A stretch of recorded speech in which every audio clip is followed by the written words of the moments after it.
Halo semuanya, selamat datang di channel Saat Teduh Bersama.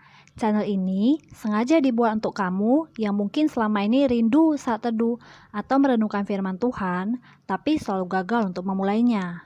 Atau belum selesai membaca firman Tuhan sampai habis. Sekarang, kamu bisa memulainya bersama saya. Setiap pasal-pasal yang saya bacakan, kamu juga bisa ikutan membacanya ya. Kita akan sama-sama membaca dan merenungkan firman Tuhan sehari demi sehari sampai menyelesaikan seluruh Alkitab. Tidak lupa juga, saya ingatkan, jika kamu ingin saat teduh bersama setiap harinya, kamu bisa tekan tombol subscribe di bawah ini, dan kamu juga bisa sharekan video ini ke teman-teman kamu, supaya mereka diberkati. Mari kita mulai saat teduh bersama dengan memperkatakan janji iman atau promise of faith sebagai langkah komitmen kita bersama. Kita baca bersama-sama ya. Dimulai dari versi bahasa Inggrisnya. Kamu sudah siap? Kita mulai. I love my Bible. I read it every day. I meditate it. I just do it. I finish it and repeat it. Saya cinta Alkitab. Saya membacanya setiap hari. Saya merenungkannya. Saya melakukannya. Saya menyelesaikan dan mengulanginya. Mari kita berdoa. Haleluya, kami bersyukur Tuhan, hari ini kami punya kesempatan untuk membaca firman-Mu. Urapi kami untuk dapat memahami isi hati-Mu lebih lagi. Di dalam nama Tuhan Yesus. Amin. Matius pasal 25. Gadis-gadis yang bijaksana dan gadis-gadis yang bodoh. Pada waktu itu, hal kerajaan sorga seumpama 10 gadis yang mengambil pelitanya dan pergi menyongsong mempelai laki-laki. 5 di antaranya bodoh dan 5 bijaksana. Gadis-gadis yang bodoh itu membawa pelitanya tetapi tidak membawa minyak. Sedangkan gadis-gadis yang bijaksana itu membawa pelitanya dan juga minyak dalam buli-buli mereka. Tetapi karena mempelai itu lama tidak datang-datang juga, mengantuklah mereka semua lalu tertidur. Waktu tengah malam terdengarlah suara orang berseru, "Mempelai datang, songsonglah dia." Gadis-gadis itu pun bangun semuanya lalu membereskan pelita mereka. Gadis-gadis yang bodoh berkata kepada gadis-gadis yang bijaksana, "Berikanlah kami sedikit dari minyakmu itu, sebab pelita kami hampir padam." Tetapi jawab gadis-gadis yang bijaksana itu, "Tidak, nanti tidak cukup untuk kami dan untuk kamu. Lebih baik kamu pergi kepada penjual minyak dan beli di situ." Akan tetapi, waktu mereka sedang pergi untuk membelinya, datanglah mempelai itu, dan mereka yang telah siap sedia masuk bersama-sama dengan dia ke ruang perjamuan kawin, lalu pintu ditutup. Kemudian datang juga gadis-gadis yang lain itu dan berkata, "Tuan, Tuan, bukakanlah kami pintu."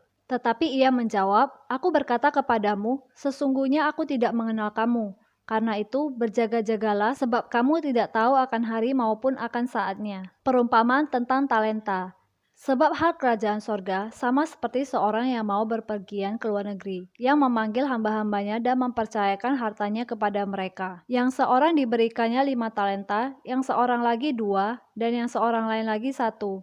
Masing-masing menurut kesanggupannya, lalu ia berangkat. Segera pergilah hamba yang menerima 5 talenta itu, ia menjalankan uang itu lalu beroleh laba 5 talenta. Hamba yang menerima 2 talenta itu pun berbuat demikian juga, dan berlaba 2 talenta. Tetapi hamba yang menerima 1 talenta itu pergi dan menggali lubang di dalam tanah lalu menyembunyikan uang tuannya. Lama sesudah itu pulanglah tuan hamba-hamba itu lalu mengadakan perhitungan dengan mereka. Hamba yang menerima 5 talenta itu datang dan ia membawa laba 5 talenta. Katanya, "Tuan, 5 talenta Tuan percayakan kepadaku, lihat aku telah beroleh laba 5 talenta." Maka kata tuannya itu kepadanya, "Baik sekali perbuatanmu itu, hai hambaku yang baik dan setia. Engkau telah setia dalam perkara kecil. Aku akan memberikan kepadamu tanggung jawab dalam perkara yang besar. Masuklah dan turutlah dalam kebahagiaan tuanmu." Lalu datanglah hamba yang menerima 2 talenta itu katanya, "Tuan, 2 talenta Tuan percayakan kepadaku, lihat aku telah beroleh laba 2 talenta." Maka kata tuannya itu kepadanya, "Baik sekali perbuatanmu itu, hai hambaku yang baik dan setia. Engkau telah setia memikul tanggung jawab dalam perkara yang kecil, aku akan memberikan kepadamu tanggung jawab dalam perkara yang besar. Masuklah dan turutlah dalam kebahagiaan tuanmu." Kini datanglah juga hamba yang menerima 1 talenta itu dan berkata, "Tuan, aku tahu bahwa Tuan adalah manusia yang kejam yang menuai di tempat di mana Tuan tidak menabur, dan yang memungut dari tempat di mana Tuan tidak menanam. Karena itu, aku takut dan pergi menyembunyikan talenta Tuan itu di dalam tanah. Ini terimalah kepunyaan Tuan. Maka jawab tuannya itu, "Hai kamu, hamba yang jahat dan malas. Jadi kamu sudah tahu bahwa aku menuai di tempat di mana aku tidak menabur dan memungut dari tempat di mana aku tidak menanam. Karena itu sudahlah seharusnya uangku itu kau berikan kepada orang yang menjalankan uang, supaya sekembaliku aku menerimanya serta dengan bunganya. Sebab itu ambillah talenta itu daripadanya dan berikanlah kepada orang yang mempunyai 10 talenta itu. Karena setiap orang yang mempunyai kepadanya akan diberi, sehingga ia berkelimpahan. Tetapi siapa yang tidak mempunyai, apapun juga yang ada padanya akan diambil daripadanya. Dan campakkanlah hamba yang tidak berguna itu ke dalam kegelapan yang paling gelap. Di sana akan terdapat ratap dan ketak gigi." Penghakiman terakhir. Apabila Anak Manusia datang dalam kemuliaannya dan semua malaikat bersama-sama dengan dia, maka ia akan bersemayam di atas tata kemuliaannya.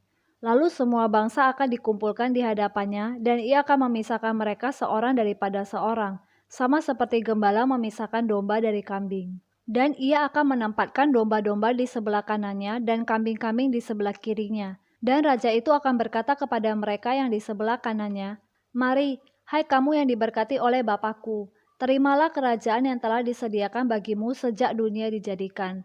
Sebab ketika aku lapar, kamu memberi aku makan, ketika aku haus, kamu memberi aku minum, ketika aku seorang asing, kamu memberi aku tumpangan. Ketika aku telanjang, kamu memberi aku pakaian, ketika aku sakit, kamu melawat aku, ketika aku di dalam penjara, kamu mengunjungi aku." Maka orang-orang benar itu akan menjawab dia katanya, "Tuhan, bila manakah kami melihat Engkau lapar dan kami memberi Engkau makan, atau haus dan kami memberi Engkau minum?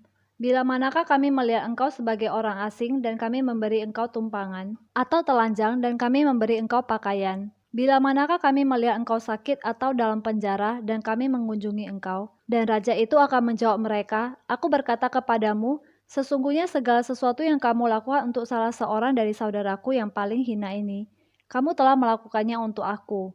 Dan ia akan berkata juga kepada mereka yang di sebelah kirinya, "Enyala dari hadapanku, hai kamu orang-orang terkutuk, enyala ke dalam api yang kekal yang telah sedia untuk iblis dan malaikat-malaikatnya. Sebab ketika aku lapar, kamu tidak memberi aku makan. Ketika aku haus, kamu tidak memberi aku minum. Ketika aku seorang asing, kamu tidak memberi aku tumpangan. Ketika aku telanjang, kamu tidak memberi aku pakaian. Ketika aku sakit dan dalam penjara, kamu tidak melawat aku."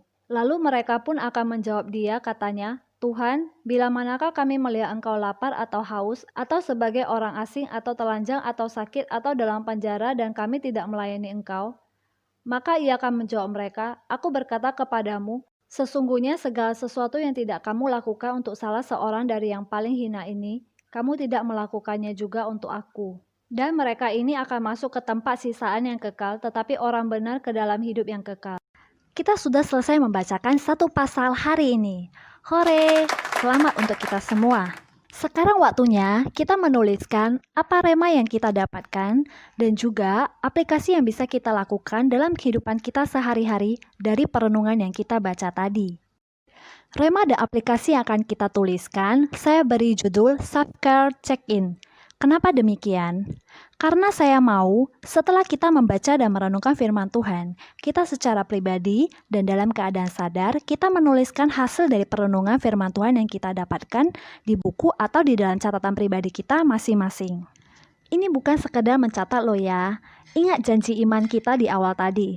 Setelah membaca dan merenungkan, kita mau melakukan firman Tuhan. Apa itu rema? Rema itu adalah perkataan Tuhan secara spesifik kepada orang tertentu dengan kebutuhan tertentu. Biasanya mengambil ayat tertentu.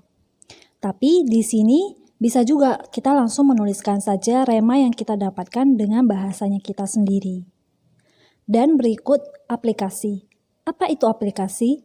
Aplikasi adalah melakukan atau mempraktekkan sesuatu yang kita mengerti. Jadi di sini sesuatu yang mau kita lakukan, cukup tuliskan satu saja. Kalau bisa sejelas atau sedetail mungkin, apa yang mau kita lakukan atau kita ubah dari rema yang kita dapat. Rema yang saya dapatkan dari pasal 25 ada di dalam perikop yang pertama, yaitu gadis-gadis yang bodoh dan gadis-gadis yang bijaksana. Apa sih itu orang bodoh? Orang yang tidak mau tahu tentang kebenaran, atau dia itu ketika dia dikasih tahu, tapi dia tuh masih degil, maksudnya nggak mau dengar, tidak mau belajar dari kesalahan. Sebagai anak Tuhan, haruslah kita menjadi orang-orang yang bijaksana. Aplikasi yang akan saya lakukan adalah saya tulis mengampuni diri sendiri. Kenapa saya katakan demikian? Karena bisa saja sebelum kita mengenal Tuhan, ataupun ketika kita sudah mengenal Tuhan, kita pernah mengalami yang namanya kita menjadi orang yang dalam tanda kutip bodoh. Kita bisa saja melakukan kesalahan yang mungkin nggak sengaja di masa lampau, atau ya kesalahan karena perbuatan bodoh kita. Dari situ saya diingatkan bahwa saya perlu melakukan hal ini, yaitu mengampuni diri saya sendiri untuk semua kesalahan dan kebodohan yang pernah saya lakukan di masa lampau, sehingga saya boleh menjadi orang yang merdeka dan memuliakan Tuhan. Amin. Apa nih rema dan aplikasi yang kamu dapatkan? Rema dan aplikasi dari kamu bisa tuliskan di dalam kolom komentar di bawah ini ya, agar saya dan teman-teman yang lain bisa diberkati. Mari kita akhiri perenungan hari ini dengan doa. Mari kita bersatu di dalam doa. Tuhan Yesus, terima kasih untuk kebenaran-Mu. Kami berdoa, Tuhan, Engkau yang bantu kami untuk kami boleh menjadi semakin serupa seperti Engkau. Di dalam nama Tuhan Yesus, amin. Terima kasih. Sampai ketemu lagi. God bless.